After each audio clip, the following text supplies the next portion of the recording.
Hello, Old School Gamer 1971 here, greetings one and all, especially to you, Millie and Lloyd. Today, my third hour thoughts is on the Dwarves. I've been playing this game for around 3 hours, and this is what I think.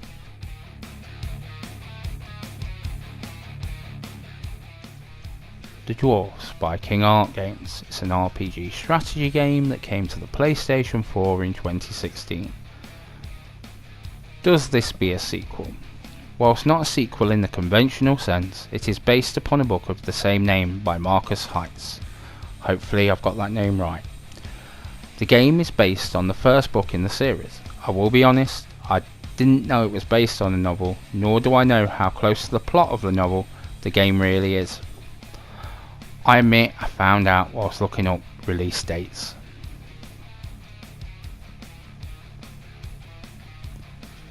So let's have a look at that developer's rap sheet. King Arts Games is a German developer who was founded in the year 2000. They started off by making several browser and mobile titles before moving on to PC games. Then made a few PC games, and then in 2015 they released Book of Unwritten Tales 2, and then followed it up with The Dwarves and Black Mirror and Iron Harvest. Having enjoyed Black Mirror, I had high hopes for the Dwarves.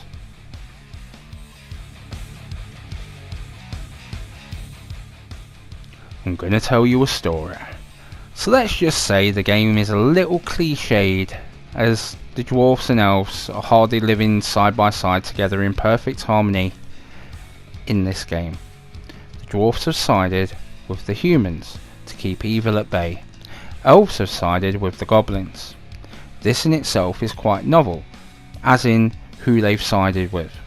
You are a learned dwarf, Tungdil, who has been brought up by a mage, who requests him to take a rucksack with items to his old apprentice. You pick up a weapon, some provisions, and head for the door. It's the first time you've ever went above ground. It takes a moment for Tungdil's eyes to adjust to the light, and then the story starts. So is this dwarfs the best race? Or is it dwarfs, hobbits on steroids and beef?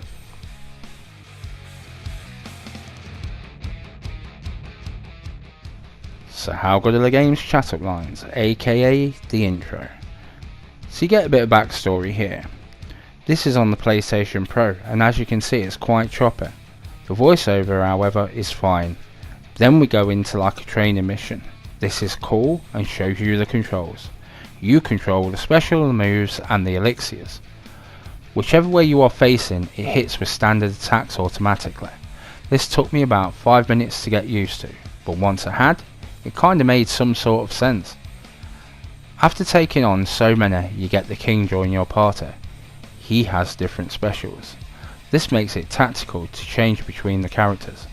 After a while, an elf turns up and resurrects a fallen comrade of yours, who starts to open the gate. It is under a protective spell. That's some proper necromancy on show, that is. You take him down, and then the elf turns to you. He threatens that after he kills you, he will resurrect you and make you break the spell. This is a cool opening. It shows you the controls, and while some cliches, it had enough fresh to get a thumbs up from me.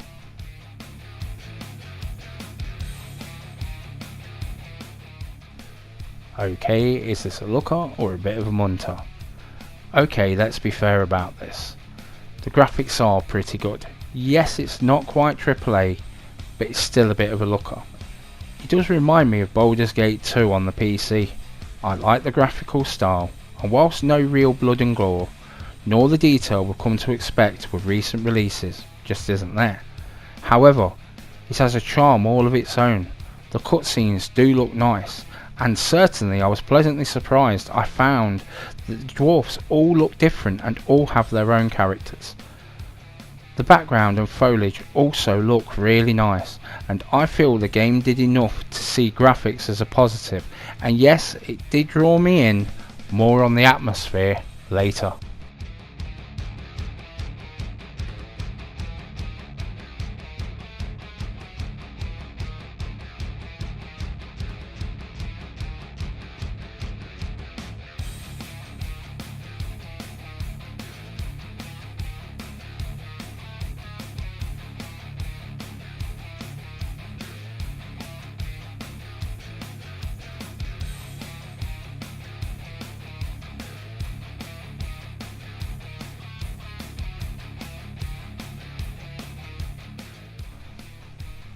So is this a head bopper, a toe tapper? This is good as it sounds epic. For me, fantasy games should always sound orchestrated.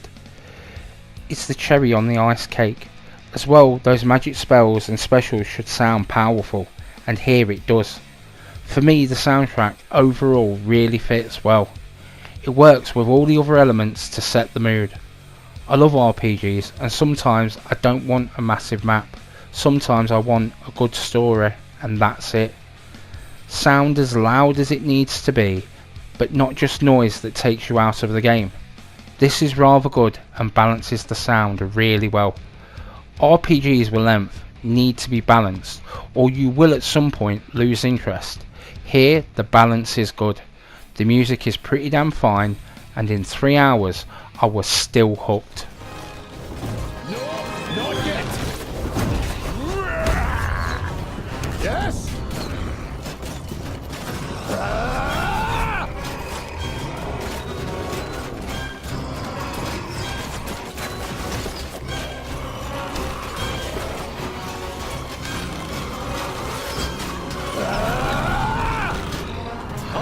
Not possible right now.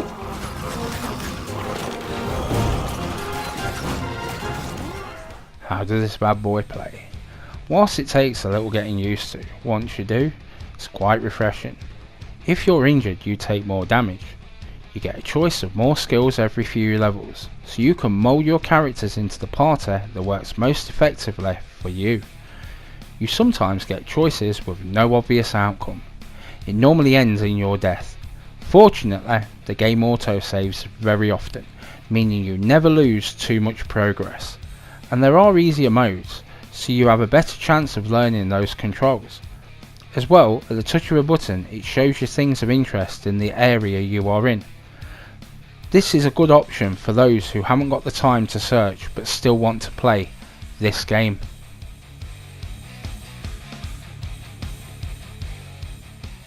So does the atmosphere hit you full force in the face?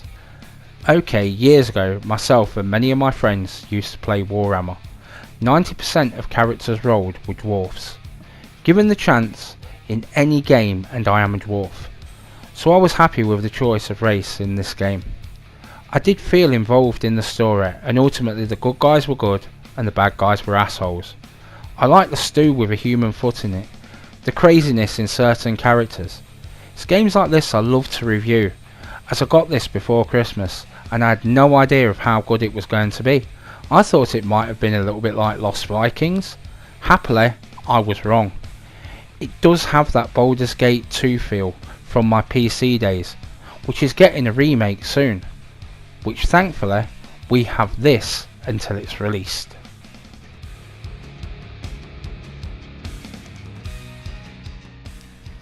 So does this warm my cockles after 3 hours? Yes please.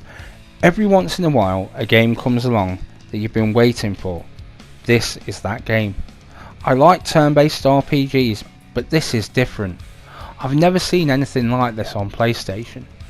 When something is novel, you remember it, and this is well on my to-do list. It's good to see initiative and imagination in games. This game has turned my head enough to check out previous releases and look forward to their next title. I understand that this game had middling reviews. I disagree with many criticisms. To be honest, I have sometimes found a AAA stagnant, nothing new. This has had enough new for me to at least overlook some of those shortcomings. In short, if you like RPGs, then take a look. This is based on the first novel, so there is more story to be told. My cockles are roasting and the dwarves are indeed the best race.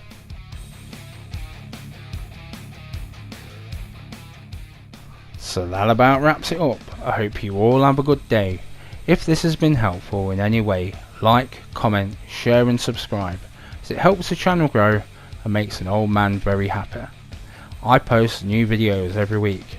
Let me know what you think down below in the comments. Old School Gamer 1971 signing off.